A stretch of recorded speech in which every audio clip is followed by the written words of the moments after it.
और याद रहा तो एक कथा पार्थिव निर्माण पर ही करेंगे कि पार्थिव का निर्माण किस किस वस्तु से, किस किस चीज से हो सकता और किस किस कामना से हो सकता।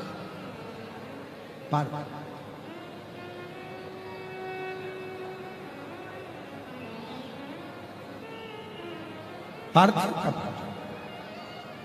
शिव महापुराण में भी वर्णन आता है। सफेद मिट्टी, लाल मिट्टी, पीली मिट्टी, काली मिट्टी, चार तरह की अलग अलग मिट्टियों से पार्थिव लिंग का निर्माण होता है। शिव महापुराण में भी वर्णन आता है कि पार्थिव लिंग का निर्माण जब किया जाता है तो इस अपने हाथ को थाली में रखकर देख लो। जब हाथ को थाली में रखकर देखोगे, इससे बड़ा शिवलिंग का निर्माण नहीं करना चाहिए। इससे जितना छोटा शिवलिंग बनाओगे उतना सुख है। अब कई लोग दिखावे में इतना बड़ा शिवलिंग बना लिया, इतना बड़ा पार्थिव शिवलिंग बना लिया, हमने इतना बड़ा शिवलिंग बनाया है, हमने इतना बड़ा शिवलिंग बनाया है। नहीं, अपनी हथेली को, अपने हाथ को थाली में रखो, अंगूठे को उठाओ, बस। इससे बड़ा शिवलिंग घर में नहीं बना, इससे बड़े शिवलिंग का निर्माण नहीं कर, बस छोटा, इससे छोटा, इससे छोटा, बड़ा। इतना बड़ा भी बनाओगे तो चल जाएगा, पर इससे छोटा बड़ा।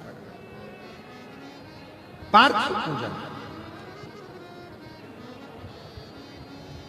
अब कई लोग क्यों बना देते हैं, बड़ा शिवलिंग बनाएंगे, पूजन में आनंद आएगा, इतने सारे लोग बैठे हैं, हम भगवान शंकर का, हम उज्जैनी महाकाल बनाएंगे, हम विश्वनाथ बनाएंगे, हम वैद्यनाथ बनाएंगे, हम त्र्यंबकनाथ बनाएंगे, हम कृष्णेश्वर बनाएंगे शिवलिंग पर।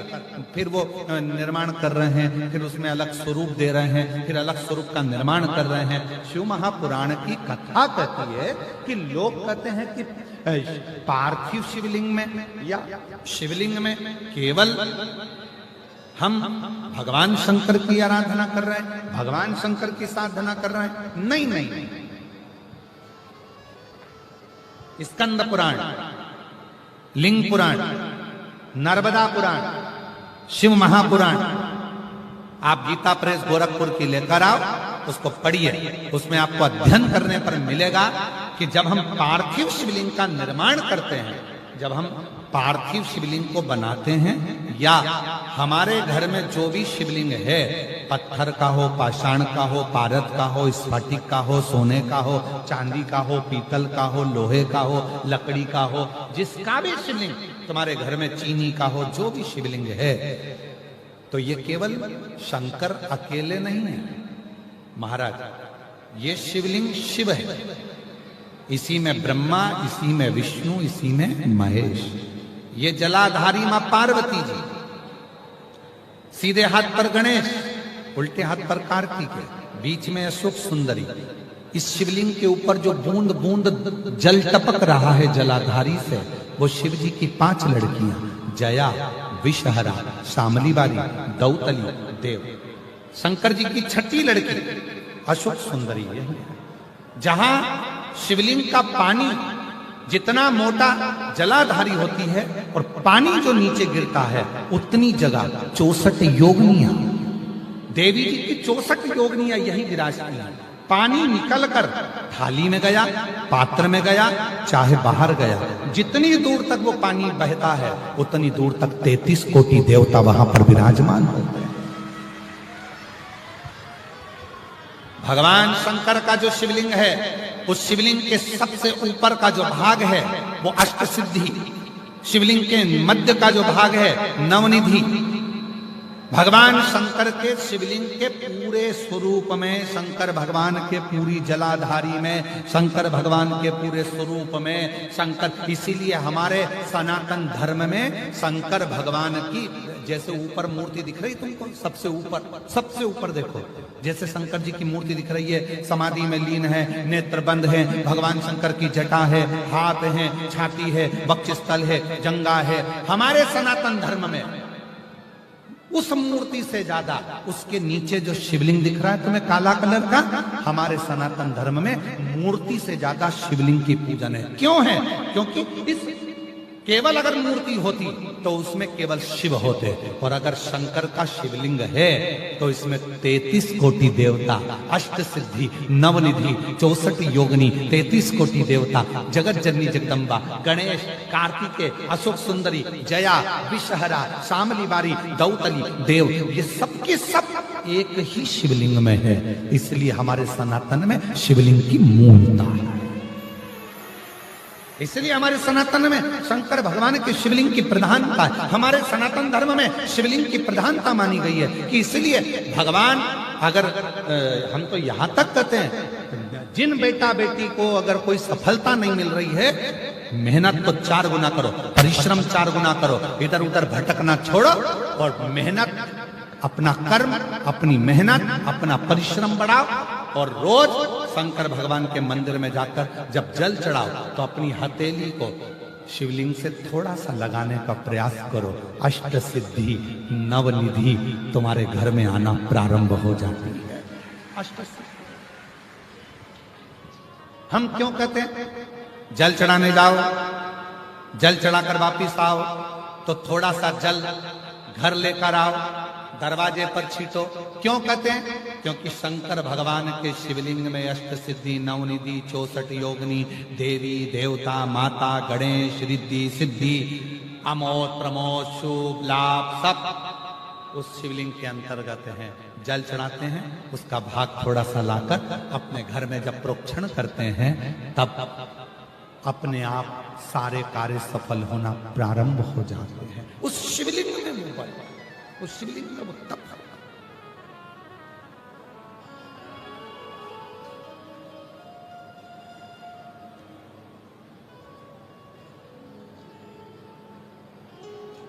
हमारे शैलेंद्र जी एक लाइन बड़ी अच्छी गुनगुनाते हैं महाराज, वो कीर्तन की, काली मिट्टी के बनाए भोलेनाथ, चढ़ाऊं लोटा जल भर के।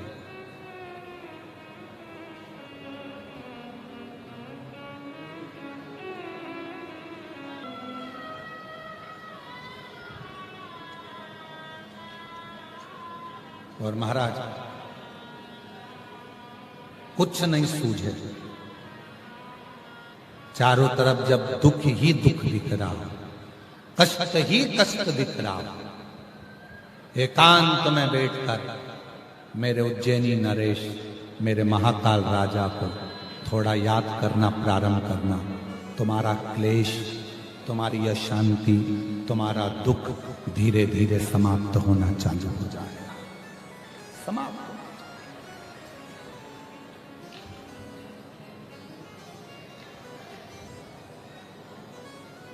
बच्चे बीमार पड़े, कृष्णेश्वर को याद करो। हमारे 12 ज्योतिर्लिंग भारत की भूमि पर जो हैं, एक एक ज्योतिर्लिंग हमको ऊर्जा देता है। दुख है, तकलीफ है, कष्ट है, टेंशन है, उज्जैनी नरेश महाकाल राजा को याद करो। संतान अगर दुखी है, कृष्णेश्वर भोलेनाथ को याद करो। दुनिया ताने देती है, गाली देती है, अपशब्द कहती है, अपयश मिलता है, त्र्यंबक नाथ को याद करो। बेल मुझे मार, कोई ना कोई परेशानी रोज की आ रही है तो भीमा शंकर को याद करो।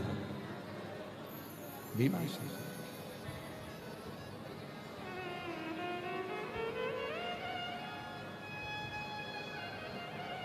भोजन कर रहे हो, आहार नली में तकलीफ आ रही है, भोजन निगलते बन नहीं रहा, पच नहीं रहा, पाचन क्रिया गड़बड़ हो रही है, एसिडिटी ज्यादा बन रही है, तो देवघर वाले बाबा वैद्यनाथ को याद करो।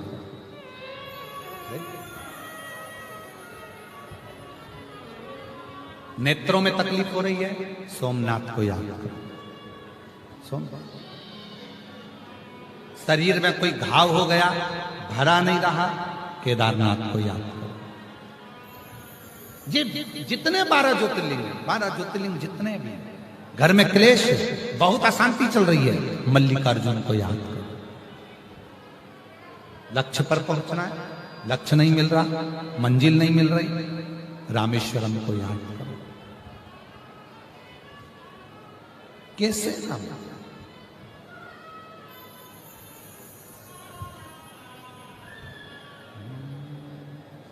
अब दया करो है भोलेनाथ, मस्त रहूं तेरी मस्ती में। अब दया करो है भोलेनाथ, मस्त रहूं तेरी मस्ती में। मेरे सिर पर रख दो अपना हाथ, मस्त रहूं तेरी मस्ती में। मेरे सिर पर रख दो अपना हाथ, मस्त रहूं तेरी मस्ती में। अब दया करो हे भोलेनाथ, मस्त रहूं तेरी मस्ती में। अब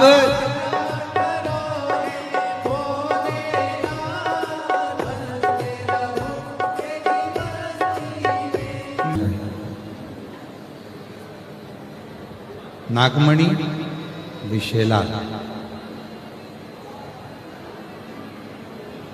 सर्प का स्वभाव है विष, सर्प का स्वभाव है विष, और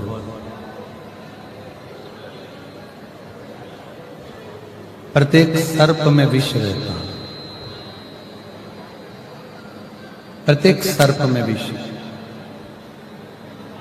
पर नागमणि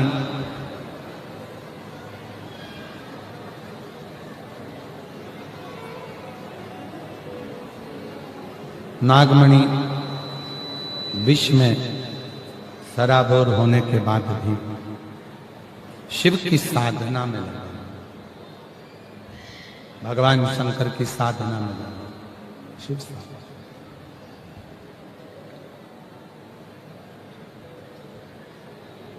और शिव की साधना,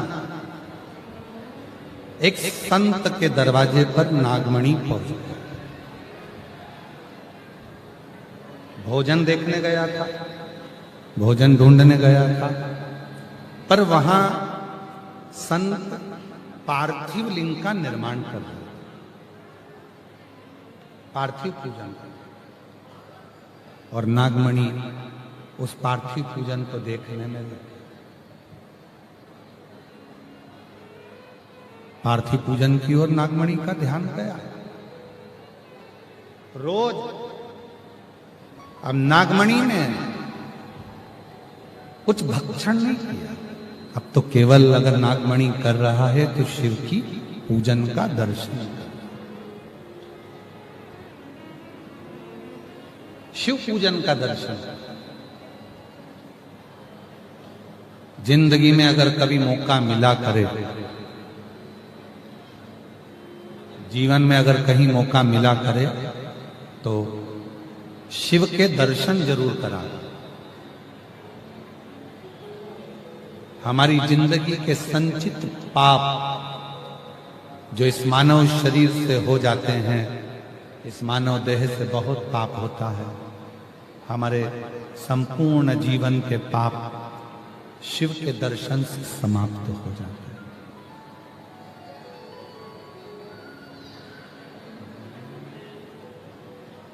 संचित पाप। क्यों तुम लोगों से कहते हैं, हर व्यक्ति से एक ही बात कहते हैं कि सारी समस्या का हल एक लोटा, क्यों कहते हैं? आप जब रोज प्रतिदिन भगवान शंकर के मंदिर में एक लोटा जल चढ़ाने के लिए जाओगे, दिन भर 24 घंटे में आपसे अगर कोई पाप भी हो गया, झूठ भी निकल गया, कोई गलती भी हो गई, कोई गलत काम भी हो गया, तो भी भगवान के पास रोज जाओगे ना, तो तुम्हारे वो पाप समाप्त होते चले जाएंगे, तुम्हारे संचित पाप। तुम उसके पास तो जाओ। कितना दुख, कितनी तकलीफ, कितना कष्ट जीवन का, उसको स्मरण कर, उसका एक लाइन पहले भी गुनगुनाई थी, आज फिर गुनगुनाते हैं। भीड़ में तन्हाई में प्यास गहराई में मुझे तुम याद आते हो,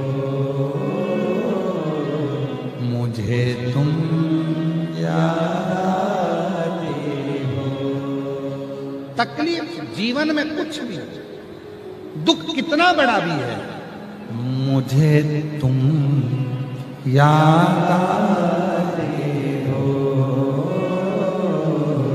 मुझे तुम याद आते हो, मुझे शिव याद रहे, शिव की शरणागति याद रहे, और कुछ भी, कुछ भी आया, दुख है, तकलीफ है, कष्ट है, परेशानी है, हम शिव को याद क्यों ना करें? हम शिव का स्मरण क्यों ना करें?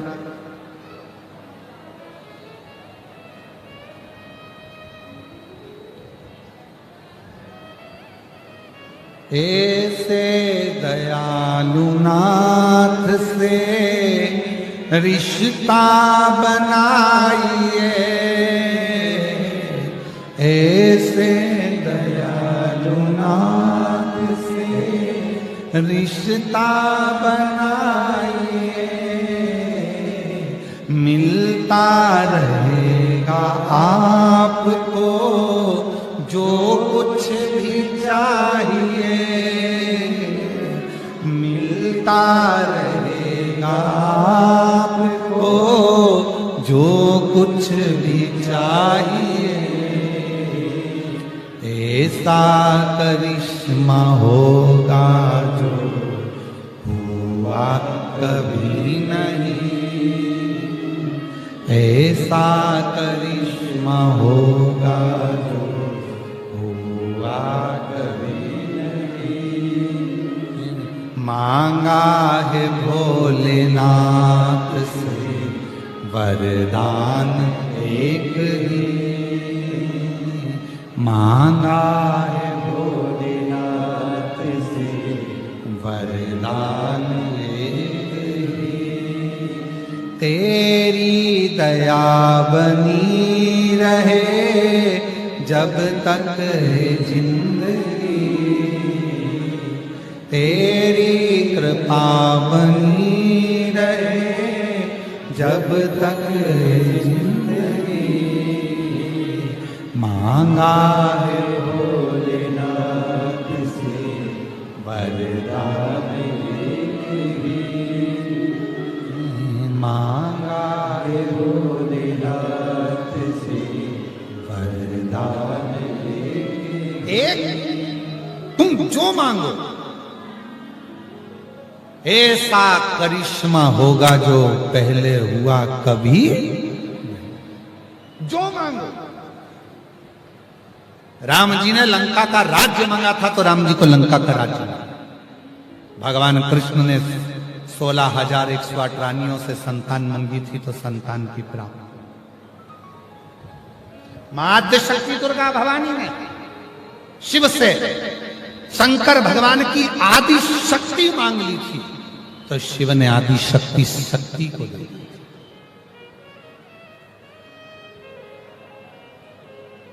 ये जितने संसार के लोग हैं जो भगवान शिव की साधना करने वाले हैं, क्या सोचते हैं?